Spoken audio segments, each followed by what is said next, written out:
தந்தி தொலைக்காட்சி நேயர்களுக்கு வணக்கம். நல்லதை சொல்வோம், நல்லதை செய்வோம், நல்லதே நடக்கும். இன்று 28/4/2026 செவ்வாய்க்கிழமை, உத்திரம் நட்சத்திரம், இரவு 12:06 வரை, பிறகு அஸ்தம். இன்றைக்கு நான் உங்களுக்கு சொல்ல இருக்கிற நல்ல கருத்து, 2 தினங்களுக்கு முன்னால சொன்னேன். வாழ்க்கையில் வெற்றி பெற எப்படி இருக்கணும்னு. சோம்பல் இல்லாமல் உழைக்கணும், சொல்லும் சொற்களில் நேர்மறை வேண்டும், தேம்பி அழும் குரல் நீக்கிட வேண்டும், தெய்வீக பாடல்கள் படித்திட வேண்டும்னு சொன்னேன். அதனுடைய தொடர்பாக சொல்றேன், தான் எனும் அகந்தை அகற்றிட வேண்டும். தானுங்கிற ஒரு அகந்தை இருக்கக்கூடாதான். அதுக்கு பிறகு தர்ம காரியம் செய்திட வேண்டும்னு சொன்னேன். தானம்ங்கிறது என்ன, தர்மம்ங்கிறது என்னங்கிற பற்றி உங்களுக்கு விளக்கம் சொல்கிறோம்னு சொல்லியிருந்தேன். தானம்ங்கிறது எதிர்பார்த்து கொடுக்கறதுக்கு பெயர் தானம். தர்மம்ங்கிறது எதிர்பார்ப்பு இல்லாமல் செய்கிறதுக்கு பேர் தர்மம். தர்மம் தலைகாக்கும், தக்க சமயத்தில் உதவி செய்யும்னு ஒரு பாடல் கூட உண்டு. அப்படிப்பட்ட தர்ம காரியம் முடிந்த அளவு செய்யலாம். எந்த அளவு செய்கிறது, நமக்கு எப்படி வசதி, அதுக்கு ஏற்ற விதம் எப்படி செய்யலாம்ங்கிற பற்றியெல்லாம் உங்களுக்கு பெரிதொரு முறை உங்களுக்கு சொல்கிறேன். ஆன்றோர் அறிவுரை கேட்டிட வேண்டும். அனுபவஸ்தர்களுடைய அறிவுரை எப்போவுமே வேணும். அனுபவஸ்தர்கள் அறிவுரை இருந்துச்சுன்னா, ஒரு தொழிலை செய்கிறோம், அந்த தொழிலை செய்ய போகிற போது அந்த தொழில் சம்பந்தப்பட்ட வகையில் உள்ளவங்க அதில் நன்மை தீமைகளை கேட்டுக்கின்னு செஞ்சோம்னா நமக்கு நல்லது. அப்படி ஆன்றோர் அறிவுரை கேட்டிட வேண்டும். ஆசையை அளவோடு வைத்திட வேண்டும். ஆசையா இருக்கலாம், ஆனா பேராசைப்படக்கூடாது. பேருக்கு ஆசைப்படலாம், பேராசைப்படக்கூடாதுன்னு கிருபானந்த வாரியார் அவர்கள் என்னோட ஒருக்கா சொன்னாங்க. இது மாதிரி பாடல்கள் எல்லாம் பேர் வருது அப்படின்னு. திருஞான சம்பந்தர் பேரெல்லாம் வரும். வேயூர் தோழிப்பங்கள்ல ஞான சம்பந்தன் பாடும் இந்த பாட்டாலேன்னு. சில பாடல்களில் நான் எழுதுன பாடல்ல என்னுடைய பேரெல்லாம் சேர்த்திருந்தேன். எழுதுகிற பாடல் அப்படின்னு. அதுக்கு அவர் சொன்னார், பேராசைப்படக்கூடாது, ஆனால் பேருக்கு ஆசைப்படலாம்னாரு. ஆக ஆசைங்கிறது மண்ணாசை, பெண்ணாசை, பொன்னாசையை வைத்து என்னென்னவெல்லாம் நடந்துச்சுங்கிறத உங்களுக்கு சில தினங்களுக்கு முன்னால் சொன்னேன். மண்ணாசையால் விளைந்தது மகாபாரதம், பெண்ணாசையால் விளைந்தது ராமாயணம், பொன்னாசையால் விளைந்தது சிலப்பதிகாரம். இதெல்லாம் நமக்கு வாழ்க்கையை வளப்படுத்திக் கொள்வதற்காக உள்ள அந்த இலக்கியங்கள் அப்படின்னு. அப்படி ஆசையை அளவோடு வைத்திட வேண்டும். தூண்போல் மனதில் உறுதியும் வேண்டும்னு சொன்னாங்க. மன உறுதி இல்லைன்னா எதையுமே நம்ம செய்ய முடியாது. சலனமா இருக்கவே கூடாது.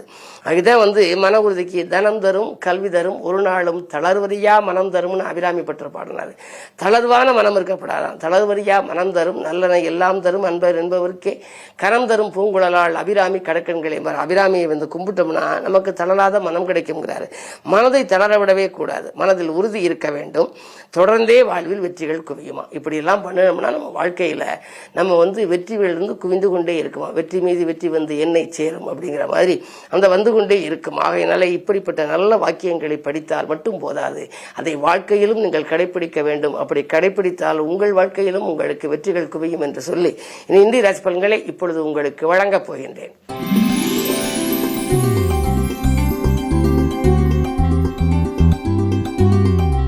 மேசராசி நேயர்களே, உங்களுக்கெல்லாம் இன்று வளர்ச்சி கூடுகின்ற நாள். வருமானம் திருப்திகரமாக இருக்கும். வாங்கல் கொடுக்கல்களும் நன்றாகவே இருக்கிறது. பல நாட்களாக நீங்கள் எதிர்பார்த்து காத்திருந்த ஒரு சில காரியம் இன்று நிறைவேறப் போகிறது. 2 சுக்கிரன் இருப்பதனாலே ஆடை ஆபரண சேர்க்கை, பொன்பொருள் சேர்க்கை மட்டுமல்ல, இல்லத்திற்கு தேவையான விலை உயர்ந்த பொருட்களையும் வாங்குவதற்கான அறிகுறிகள் தென்படுகின்றன. இன்று நல்ல நாள். இடம் பூமி வாங்கி சேர்க்கும் யோகம் கூட சிலருக்கு உண்டு. இன்று கிழமை செவ்வாய் என்பதால் முருகப்பெருமானை வணங்குவது நல்லது.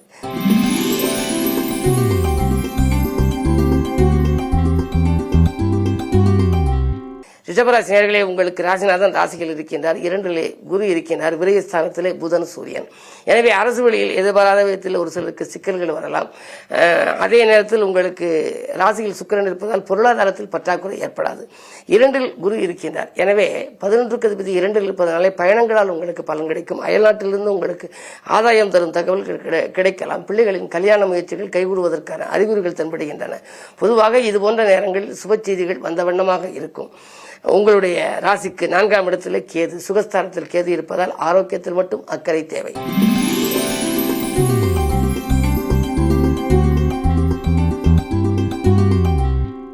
மிதுனராசி நேயர்களே, உங்களுக்கெல்லாம் இன்று அற்புதமான நாள். மாற்று இனத்தவர்களால் மகிழ்ச்சிக்குரிய தகவல் கிடைக்கின்ற நாள். மனவாழ்வில் ஏற்பட்ட பிரச்சனைகள் அகலும். வாங்கல் கொடுக்கல்கள் சீராகவும் சிறப்பாகவும் இருக்கும். அன்பு நண்பர்களின் ஆதரவால் நல்ல வாய்ப்புகளை எல்லாம் வரவழைத்துக் கொள்வீர்கள். சமூகத்தில் உயர்ந்த அந்தஸ்து படைத்தவர்களின் நட்பு உங்களுக்கு கிடைக்கப் போகின்றது. இந்த நாள் உங்களுக்கு ஒரு இனிய நாள். தொட்ட காரியங்களில் வெற்றி பெறும் நாள்.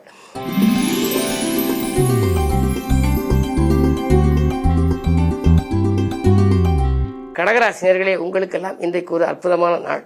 தடைகள் அகலுகின்ற நாள். தனவரவு திருப்திகரமாக இருக்கும் நாள்.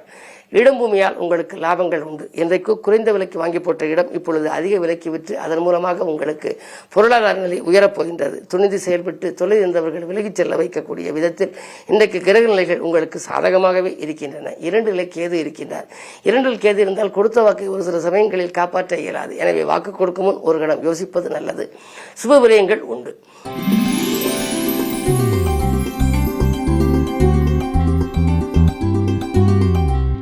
சிம்மராசினியர்களே, உங்களுக்கு அஷ்டமத்து சனியின் ஆதிக்கம் இருப்பதால் பிரச்சனைகள் கொஞ்சம் அதிகரிக்கலாம். இல்லத்திலும் சரி உள்ளத்திலும் சரி அமைதி குறைவாகவே இருக்கும். யாருக்கேனும் நன்மை செய்தால் கூட கொஞ்சம் தீமையாகவே தெரியலாம். என்ன இருந்தாலும் நட்பு வட்டத்திலிருந்து சில மாற்றங்கள் உங்களுக்கு வரப்போகிறது. ஒரு சிலர் நட்பு பகையாகலாம். அதே நேரம் செவ்வாய் 8 மறைந்திருப்பதனாலே ஆரோக்கிய தொல்லைகளும் உங்களுக்கு உண்டு. நேற்று வரை சிறப்பாக இருந்த உடல்நிலை இன்று இடம் கொடுக்கவில்லையே. முக்கியமாக எலும்பு நரம்பு சம்பந்தப்பட்ட பாதிப்புகள், கைவலி, கால்வலி, மூட்டுவலி என்று ஏற்படுகிறது என்றெல்லாம் கவலைப்படுவீர்கள். இன்றைக்கு மருத்துவ செலவுகளும் உண்டு. மனக்கலக்கம் தரும் தகவல்களும் வரலாம். கவனம் தேவை. கிழமை செவ்வாய் என்பதனாலே முருகப்பெருமானை வணங்குவதன் மூலம் நல்ல வாய்ப்புகளை வரவழைத்துக் கொள்ள இயலும்.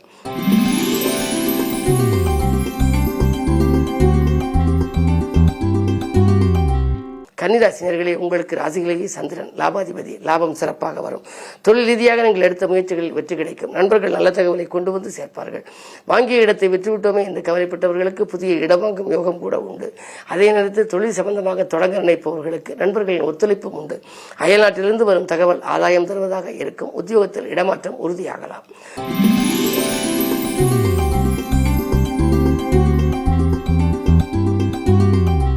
துலாம் ராசி நேயர்களே, உங்களுக்கு தொட்ட காரியங்களில் வெற்றி கிடைக்கும் நாள். துணையாக இருக்கும் நண்பர்கள் தோள் கொடுத்து உதவுவார்கள்.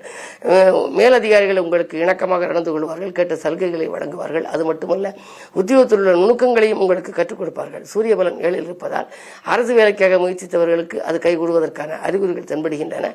மாமன் மைத்துன வழியில் இருந்த மனக்கசப்புகள் மாறும். சேமிப்பு உயரும்.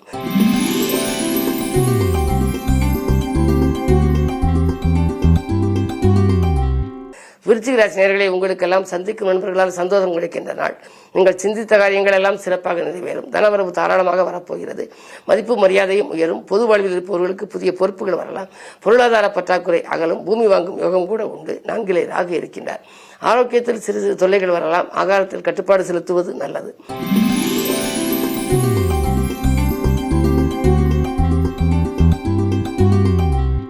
தனுசு ராசி நேயர்களே, உங்களுக்கெல்லாம் இன்று குரு பார்வை இருக்கின்றது. எனவே குழப்பங்கள் அகலும். குதூகலம் கூடும். வசதிகள் பெருகும். எதிர்பார்த்த வருமானம் உங்களுக்கு வந்து கொண்டே இருக்கும்.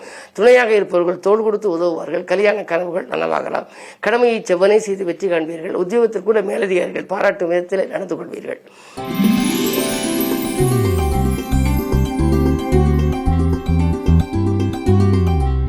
மகராசினியர்களே, உங்களுக்கெல்லாம் இன்று அதிரடியாக மாற்றங்களை மேலதிகாரிகள் செய்து உங்களுக்கு கூடுதல் பொறுப்புகளை வழங்கப் போகின்றார்கள். 8 கேது இருப்பதால் கொஞ்சம் குடும்பச்சுமையும் கூடும்.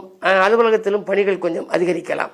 அதே நேரத்தில் உங்களுடைய ராசிநாதன் 3ஆம் இடத்தில் செவ்வாயோடு இணைந்திருக்கின்றார். எனவே இடம் பூமி வாங்குவதில் ஆர்வம் காட்டுவீர்கள். வாங்கி போட்ட இடத்தை விற்றுவிட்டோமே, இனி வாங்க முடியுமா என்று கவலைப்பட்டவர்களுக்கு இப்பொழுது புதிய இடம் வாங்கும் யோகம் உண்டு. அதற்கேற்ற பொருளாதாரமும் உங்களுக்கு திருப்தியாக இருக்கும். 6இல் குரு இருக்கின்றார். அந்த குருவினுடைய பார்வை உங்கள் ராசிக்கு 12இல் பதிவது பயணங்கள் கொஞ்சம் அதிகரிக்கலாம். காலை நேரத்தில் ஒரு இடத்தில் இருப்பீர்கள். மதியத்தில் ஒரு இடம், மாலை நேரத்தில் ஒரு இடம் என்று இருப்பதனாலே உணவில் நீங்கள் அக்கறை செலுத்த இயலாது. இதன் விளைவாக உடல்நிலையில் சிறு சிறு தொல்லைகள் வரலாம். கவனம் தேவை.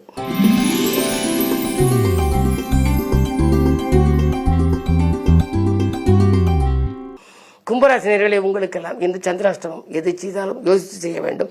கவனமுடன் செயல்பட வேண்டும். ஆபத்துகள் அகல கோபத்தை குறைத்துக் கொள்ள வேண்டிய நாள் என்று நான் சொல்லுவது வழக்கம். அனைத்தில் கேட்ட ஆதாயம் கிடைக்காது. அதிகார வர்க்கத்தின் தொல்லைகள் உங்களுக்கு ஏற்படலாம். என்ன இருந்தாலும் இன்று பொறுமையும் நிதானமும் உங்களுக்கு அதிகம் தேவை. வழிபாடுகளில் கவனத்தை செலுத்தினால் இன்று செவ்வாய்க்கிழமை என்பதனாலே ஆறுமுகப் பெருமான் வழிபாடு ஆனந்தம் வழங்கும்.